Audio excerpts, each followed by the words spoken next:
Yeah, welcome to the Alice Springs Hospital security section. What I see in the hospital, the role of security guard here, has to have a different mentality to a crowd controller, to a bouncer. Okay, it's more about, like you said, a bodyguard. It's about safety and security, and more about protection of the staff, safety protection of the staff from any harm, injury. And also our clients, which is your patients, it doesn't matter, anybody that visits us here, and then the property resources of the hospital.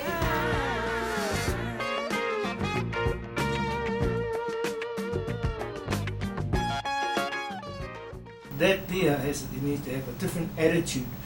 The security guard needs to have a different attitude to that other attitude, which is different, dealing with confrontational situations. You will have confrontational situations here, but it's about how you manage that. You know, you're not there to be an intimidating sort of force. We should be there to be a significant part of the hospital, to the point that people will feel safe, they feel calm, they feel happy of being in the hospital. That's right. Not coming in the hospital thinking, oh, what is that? You know, looking sideways. Yeah. Am I doing something wrong? Yeah. Yeah. They need to feel calm when they come in the hospital, and we need to be treating them the same way. Yeah.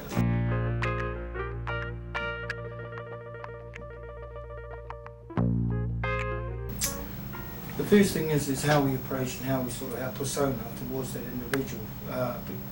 We have to first approach and get some clarification first from the desk, triage desk. That's very important. We need to get information first, rather than making an assumption that that person is of such a thing. Because we're not there to make, we're not the experts to make that assessment.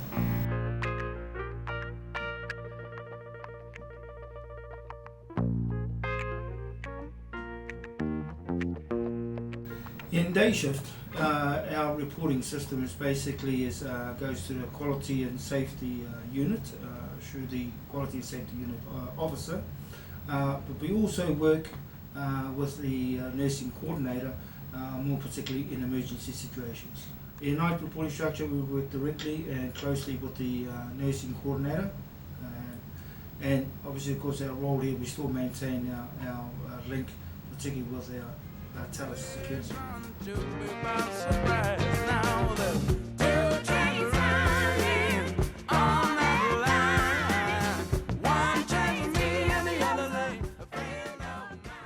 In internal patrol, you're going to be meeting a lot of people.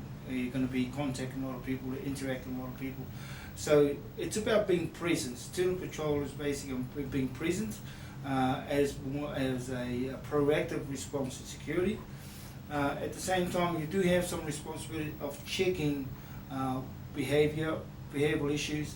Wards are safe, patients are safe also, and particularly check out officers, that there's no unauthorized entries or people in where they shouldn't be. One of the key points we need to be aware of is identification, and for staff particularly, they need to be wearing their ID card. And if they ain't, you need to ask about it. Also, you need to be wearing your own. There's a TELUS security one, which is a requirement in law and in hospital.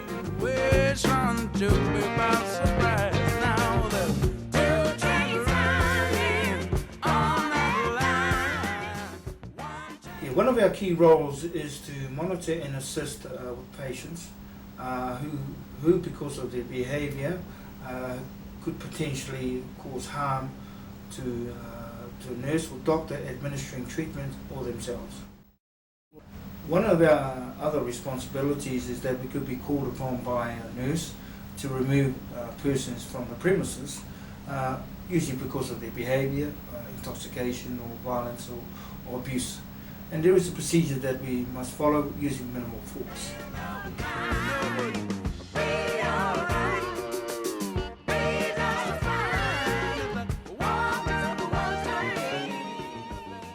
One of the most important things in your internal security checks is to make sure that doors are actually securely locked by physically checking it.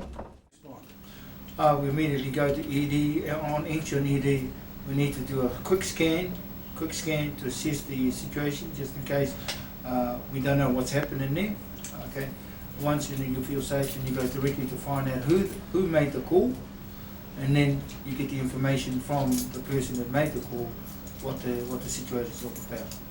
Then from there, then you act on the information, and you also make an assessment of the priority or the level of threat. Every now and again, you're required to serve trespass notices to people who have been identified by nursing staff or by management that these people are not wanted back into the hospital.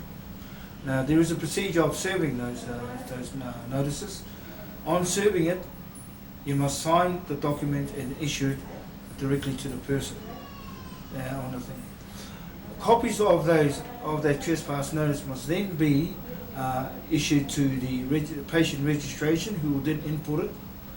A copy of it must also then be given to the police, and a third copy to be held on their file.